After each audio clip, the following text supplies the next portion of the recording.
বিজ্ঞানীরা বলছে বিবর্তনের ফলে দিন দিন মানুষের শক্তি এবং বুদ্ধিমত্তা কমে যাচ্ছে, অর্থাৎ আসন্ন কয়েক দশকের মধ্যে গোটা মানবজাতি সম্পূর্ণ বোকা হয়ে যাবে। তাই প্রতিটি মানুষের মধ্যে এক প্রকার উদ্বেগ দেখা দিয়েছে। আর এমনই পরিস্থিতি তৈরি হয়েছে ইউএস আর্মির মধ্যে। আর্মি অফিসারেরা মনে করে তাদের যে দক্ষ অফিসার কিংবা পাইলট রয়েছে তারা রিটায়ার্ড করলে কিংবা মারা গেলে তারা আর আগের মতো ভালো আর্মি অফিসার খুঁজে পাবে না, কারণ মানুষ দিন দিন কম বুদ্ধি নিয়ে জন্ম নিবে। তাই অদূর ভবিষ্যতে তাদের সামরিক বাহিনীতে যোগ্য লোকের অভাব দেখা দিবে এবং তাদের সামরিক শক্তি হ্রাস পাবে। তাই আর্মি অফিসার কলিন্স মনে করে তারা হিউম্যান হাইবারনেশন প্রজেক্ট চালু করবে, অর্থাৎ তারা এমন একটি ক্যাপসুল তৈরি করবে যেটার মধ্যে তারা বর্তমান সময়ের সবচেয়ে দক্ষ আর্মি অফিসারদের সেখানে ঢুকিয়ে রাখবে এবং যখন প্রয়োজন পড়বে তখন তাদেরকেও ওই ক্যাপসুলের ভেতর থেকে আবারও জাগানো হবে। তারা যতটা সময় এই ক্যাপসুলের মধ্যে থাকবে ততটা সময় ঘুমিয়ে কাটাবে এবং তাদের বয়স একটুও বাড়বে না। এই প্রজেক্টের জন্য তাদেরকে একজন ছেলে এবং একজন মেয়েকে সিলেক্ট করতে হবে। তাই তারা প্রথমে জো নামের একজন আর্মি অফিসারকে সিলেক্ট করে। জোকে বেছে নেওয়ার সবচেয়ে বড় কারণ হলো তার ফ্যামিলি বলতে কেউই নেই, না আছে কোনো মা বাবা, না আছে তার কোনো ভাই বোন, অর্থাৎ সে সম্পূর্ণ একা। আর এই এক্সপেরিমেন্টে যদি কোনো ভুল হয়ে যায় কিংবা জোয়ের মৃত্যু হয়ে যায় তাহলে এই ব্যাপারে তার হয়ে জিজ্ঞাসাবাদ করার মতো কেউই থাকবে না। এরপর একজন আর্মি অফিসার জোয়ের কাছে যায়। তারা শুধু জোকে বলে যে তাকে একটা নতুন এক্সপেরিমেন্টের জন্য সিলেক্ট করা হয়েছে, কিন্তু এই এক্সপেরিমেন্ট কি ধরনের হতে যাচ্ছে সে ব্যাপারে তাকে কিছুই বলা হয় না। জো প্রথমে রাজি হচ্ছিল না, কিন্তু যেহেতু এটা একটা সিনিয়র অফিসারের অর্ডার তাই তাকে সবকিছুই মেনে নিতে হয়। এরপর এখন তাদের দরকার একজন ফিমেল অফিসার, কিন্তু যেহেতু তাদের আর্মির মধ্যে কোনো ফিমেল অফিসার ছিল না তাই তারা বাইরে থেকে রিটা নামের একজন প্রস্টিটিউটকে ভাড়া করে এই এক্সপেরিমেন্ট করার জন্য। আর একইভাবে তারা ওই মেয়েটিকেও এক্সপেরিমেন্ট সম্বন্ধে তেমন কিছুই জানায় না। সেই সাথে ওই আর্মি অফিসার সবাইকে নির্দেশ দেয় যেন তারা বাইরে কাউকে এই এক্সপেরিমেন্ট সম্পর্কে কিছুই না বলে। পরের দিন জো এবং রিটা দুজনকে একটা রুমের মধ্যে নিয়ে আসা হয়। এখানে এসে তারা দুজনে একে অপরের সাথে পরিচিত হয়ে নেয়, কিন্তু রিটা জোকে জানায় সে একজন প্রস্টিটিউট। সে জোকে বলে আমি একজন পেইন্টার। যাই হোক, তাদের দুজনকে সেই স্লিপিং চেম্বারের মধ্যে ঢুকিয়ে দেওয়া হয়। প্রথম দিকে রিটা কিছুটা ঘাবড়ে যায়, কিন্তু জো তাকে আশ্বাস দেয় আর বলে এটা মিলিটারিদের একটা সিক্রেট এক্সপেরিমেন্ট আর মাত্র বছর খানেকের মধ্যেই এই এক্সপেরিমেন্ট শেষ হয়ে যাবে। রিটা জোয়ের কথা বিশ্বাস করে নেয় এবং শান্ত হয়ে স্লিপিং চেম্বারের ভেতর চলে যায়। তবে তারা তখনও জানতো না সামনে তাদের সঙ্গে ঠিক কি ঘটতে চলেছে। তো যাই হোক, এরপর তাদেরকে ওই চেম্বারে রেখে তা লক করে দেওয়া হয়। এভাবে বেশ কয়েকটা দিন কেটে যায় এবং হঠাৎ একদিন সেই আর্মি অফিসার কলিন্সকে প্রস্টিটিউশনের সাথে জড়িত থাকার অপরাধে অ্যারেস্ট করে নেওয়া হয়। যদিও এসব সেই সিক্রেট মিশনের জন্য বাধ্য হয়ে করেছে, তবুও তাকে ধরে নিয়ে যাওয়া হয়। সরকারের নির্দেশে ওই পুরো আর্মি ক্যাম্পটা ভেঙে গুড়িয়ে দেওয়া হয়। জেনারেল কলিন্স তখনও কাউকে কিছুই জানায় না, কারণ সেই মিশনটা সবার থেকে গোপন রাখতে চেয়েছিল। এখন এইসব ঘটনার কারণে সরকারের নির্দেশে পুরো আর্মি ক্যাম্পটাকে ভেঙে ফেলা হয়। যেহেতু রিটা আর জোয়ের ব্যাপারে কেউ জানতো না তাই তারা ওই চেম্বারে বন্দি অবস্থায় ধ্বংসস্তূপের নিচে চাপা পড়ে যায়। এরপর আস্তে আস্তে বেশ কয়েক বছর কেটে যায় এবং সময়ের সাথে সাথে মানুষ অনেক বোকা এবং বুদ্ধিহীন হয়ে যায়। তবে সবাই মনে করে বিজ্ঞানীরা হয়তো এই সমস্যার সমাধান করবে। তবে বিজ্ঞানীরাও এখন জ্ঞান বুদ্ধিহীন হয়ে পড়েছে। তারা উল্টাপাল্টা সব জিনিসপত্র নিয়ে এক্সপেরিমেন্ট করতে শুরু করে যা মানব জাতির কোনো কাজেই আসবে না। আর এভাবেই 500টা বছর কেটে যায় এবং চলে আসে 2505 সাল। এই সময়টাতে এসে মানুষ এতটাই বোকা হয়ে গিয়েছে যে তারা সাধারণ কাজগুলোও করতে পারছে না। তারা শহরের ময়লাটা পর্যন্ত ঠিকমতো পরিষ্কার করতে পারে না, যার ফলে এই 500 বছরে ময়লা জমতে জমতে এক বিশাল পাহাড় হয়ে গিয়েছে। তবে হঠাৎ সেখানে একদিন একটা অদ্ভুত ঘটনা ঘটে। একটি গাড়ি সেখানে ময়লা ফেলতে আসে আর তখন ওই স্তূপটি ভেঙে শহরের মধ্যে ছড়িয়ে পড়ে। আর আশ্চর্যজনকভাবে জোয়ের সেই স্লিপিং চেম্বারটিও একটি লোকের বাড়ির মধ্যে ঢুকে যায়। মানে ময়লার স্তূপটা যেখানে ছিল ঠিক তার নিচেই ওই আর্মি ক্যাম্পের বেসমেন্টটা ছিল। আর এত বছর ধরে জোয়ের এই স্লিপিং চেম্বারটি এই আবর্জনার স্তূপের নিচে চাপা পড়েছিল। তবে এসব কিছুই ওই বাড়ির মধ্যে থাকা ব্যক্তি লক্ষ্য করে না। সে এতটাই অলস ছিল যে সোফার সাথে মলমূত্র ত্যাগ করার ব্যবস্থা করে রেখেছে যাতে দিনভর টিভি দেখতে পারে। জো 500 বছর পর ওই স্লিপিং চেম্বার থেকে বেরিয়ে আসে এবং তার বয়স একটুও বাড়েনি, কিন্তু সে ঘুম থেকে জেগে উঠে সম্পূর্ণ কনফিউজড হয়ে পড়ে। সে তার সামনে থাকা ব্যক্তিটিকে তাদের আর্মি ক্যাম্পের কথা জিজ্ঞাসা করে, কিন্তু ওই ব্যক্তি জোয়ের ওপর বিরক্ত হয়ে তাকে লাথি দিয়ে ঘর থেকে বের করে দেয়। জো নিজেকে অনেক অসহায় মনে করতে থাকে, কারণ বাইরের দুনিয়া সম্পূর্ণ আলাদা, যেটা তাকে বিভ্রান্তিতে ফেলে দেয়। এবং জো তখনও বুঝতে পারে না যে সে 500 বছর ভবিষ্যতে চলে এসেছে। সে অবাক হয়ে চারদিকে সবকিছুই দেখতে থাকে, কারণ আশেপাশের মানুষ খুবই অ্যাবনর্মাল বিহেভ করছিল। জো তাদের কাছে যায় এবং নিজেকে তাদের সঙ্গে ম্যাচ করার চেষ্টা করে, কিন্তু সে যখন সুন্দরভাবে কথা বলে তখন তার স্মার্টনেস দেখে সবাই তাকে মারতে আসে। এসব দেখে সে কিছুই বুঝতে পারে না এবং তার মাথা যন্ত্রণা শুরু হয়ে যায়। তাই সে কাছের একটি হাসপাতালে যায় এবং রিসিপশনে গিয়ে তার সব সমস্যার কথা বলতে শুরু করে। সে বলে আমি একজন আর্মি অফিসার এবং এখানেই একটা আর্মিদের ক্যাম্প ছিল, কিন্তু রিসিপশনে থাকা মেয়েটি তার কোনো কথাই বুঝতে পারে না। তখন জো দেখে যে ওই হাসপাতালে মানুষ গেম খেলে জয়ী হতে পারলে ফ্রিতে চিকিৎসা পায়। তো যাই হোক, জো কোনো কিছু বুঝতে না পেরে রেগে ওই রিসেপশনিস্টের সামনে থাকা কিছু বোতাম চেপে দেয়। এরপর সে একটি রুমে এসে পানি পান করতে গিয়ে দেখে ট্যাপ থেকে পানির বদলে ব্র্যান্ডো নামের এক ধরনের এনার্জি ড্রিঙ্ক বের হচ্ছে। তখন সে সেখানে থাকা একজন স্টাফকে জিজ্ঞাসা করে খাবার পানি কোথায় পাওয়া যাবে।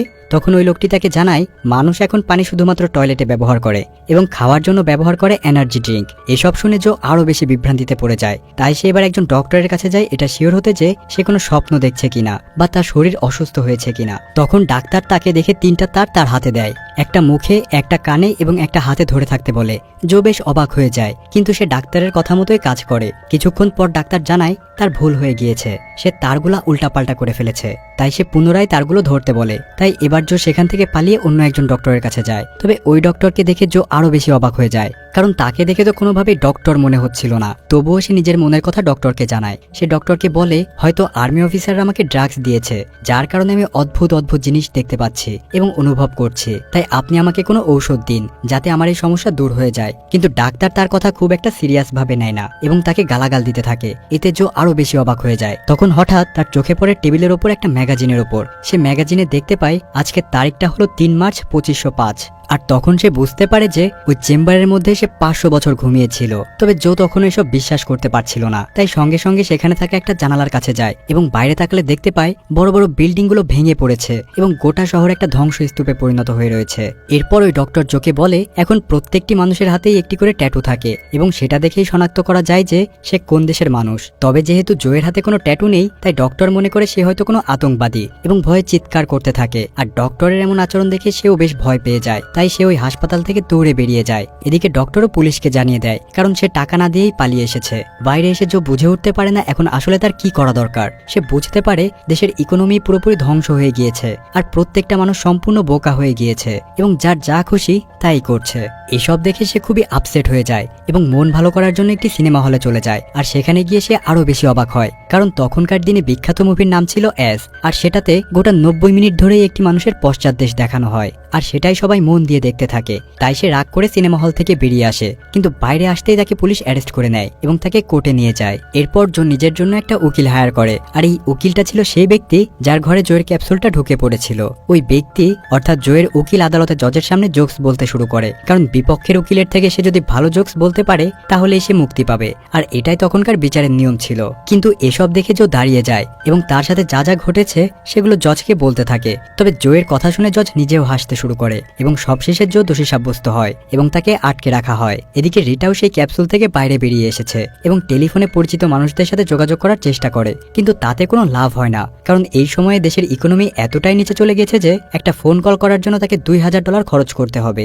এরপর জোকে এমন একটি জায়গায় নিয়ে যাওয়া হয় যেখানে নাগরিকত্ব প্রমাণের জন্য মানুষের শরীরে ট্যাটু বানানো হয়। তখন ওই মেশিনে হাত ঢোকাতেই মেশিনটি তাকে তার নাম জিজ্ঞাসা করে, কিন্তু সে বিরক্ত হয়ে বলে আমি জানি না। আর তখনই ওই মেশিন জোয়ের নাম দিয়ে দেয় নট শিওর। এরপর জোকে এমন একটা জায়গায় নিয়ে যাওয়া হয় যেখানে তার বুদ্ধি পরীক্ষা করা হবে এবং তার বুদ্ধি অনুযায়ী তাকে জেলে কাজ দেওয়া হবে। তো ওই পরীক্ষায় তাকে এই দুনিয়ার সবচেয়ে কঠিন প্রশ্ন করা হয়, আর সেটা হলো ধরো তোমার কাছে একটি বালতি আছে আর তাতে 5 লিটার তরল রয়েছে এবং আরো একটি বালতি আছে আর সেটাতে 2 লিটার তরল রয়েছে। তাহলে এবার বলো তোমার কাছে কয়টা বালতি রয়েছে? প্রশ্ন শুনে জো বেশ অবাক হয়ে যায় এবং হাসতে হাসতে উত্তর দিয়ে দেয় যে 2টো বালতি রয়েছে।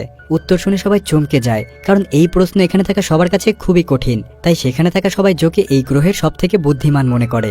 এরপর জোকে জেলখানায় নিয়ে যাওয়া হয়। যেহেতু এখানে থাকা প্রত্যেকটা গার্ড বোকা এবং বুদ্ধিহীন, তাই এই সুযোগে জো একটি গার্ডকে বলে যে আজকে তাকে ছেড়ে দেওয়া হবে, আর ওই বোকা গার্ড তাকে কোনো রকম প্রশ্ন করা ছাড়াই ছেড়ে দেয়। এরপর জো আবারও সেই ব্যক্তির বাড়িতে চলে আসে যেখানে সে প্রথমবার এসেছিল আর তাকে বলে আমি যে সময় ছিলাম, অর্থাৎ আজ থেকে 500 বছর আগে বিজ্ঞানীরা একটি টাইম ট্রাভেল মেশিনের গবেষণা শুরু করেছিল আর এতদিনে সেটা তৈরি হয়ে যাওয়ার কথা। তাই তুমি কি এমন কোনো টাইম ট্রাভেল মেশিনের কথা শুনেছো?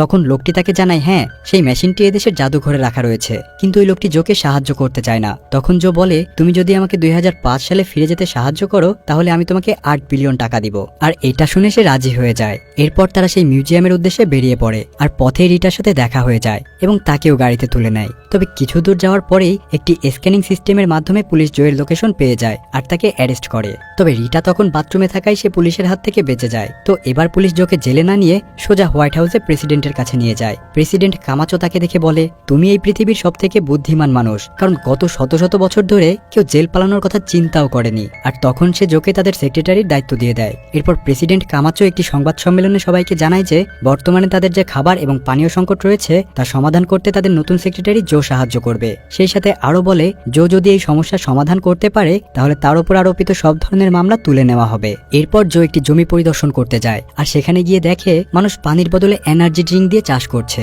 কিন্তু জো এসব নিয়ে খুব একটা মাথা ঘামায় না, কারণ তার তো দরকার ওই মিউজিয়ামের ভেতর প্রবেশ করে টাইম মেশিনের নাগাল পাওয়া। তো এরপর জো সবাইকে নিয়ে একটি মিটিং করে আর তাদেরকে বলে তারা যদি এনার্জি ড্রিঙ্কের জায়গায় চাষাবাসের ক্ষেত্রে পানি ব্যবহার করে তাহলে জমিতে ফসল ফলবে। কিন্তু তার এ কথা কেউ বিশ্বাস করতে চায় না। তখন জো মিথ্যার আশ্রয় নিয়ে বলে, আমি গাছের সাথে কথা বলতে পারি এবং তারা আমাকে জানিয়েছে তাদের পানি দরকার। তো এরপর সবাই এনার্জি ড্রিঙ্ক বাদ দিয়ে পানি দিয়ে চাষাবাস করতে শুরু করে। কিন্তু এদিকে ওই এনার্জি ড্রিঙ্কের ব্যবসা কমে আসে এবং সেখানে থাকা কর্মচারীরা কর্মহীন হয়ে যায়। এদিকে ওই জমিতে পানি দিয়ে চাষ করার পরেও কোনো ফসল আসছিল না, যার ফলে সেখানে একটা বেশ বড়সড় ঝামেলা তৈরি হয়ে যায় এবং সবাই এই ঘটনার জন্য জোকে দোষারোপ করতে শুরু করে। ফলে জোকে আবারও পুলিশ অ্যারেস্ট করে নেয় আর এবার তাকে সরাসরি মৃত্যুদণ্ড দিয়ে দেওয়া হয়। কিন্তু কালের পরিক্রমায় মৃত্যুদণ্ডের ধরন অনেকটা বদলে গিয়েছে। তাকে একটি বড় মাঠে নিয়ে যাওয়া হয় এবং সেখানে থাকে হাজার হাজার দর্শক আর সেই সাথে একটি বড় গাড়ি। ওই গাড়িটি দিয়েই তাকে পিষে মেরে ফেলা হবে এবং এটাই মৃত্যুদণ্ডের সিস্টেম। জো অনেক চেষ্টা করতে থাকে ওই গাড়িটি থেকে বাঁচার জন্য। এসব কিছুই টিভিতে লাইভ দেখানো হচ্ছিল। এদিকে রিটা লক্ষ্য করে মাটিতে একটি গোলাপ গাছ হয়েছে। এটা দেখে সে বুঝতে পারে যে জোকে এখনো বাঁচানো সম্ভব। তাই সে দৌড়ে ওই মাঠে যায় আর সবাইকে বলে বাইরের জমিতে শস্য দেখা যাচ্ছে।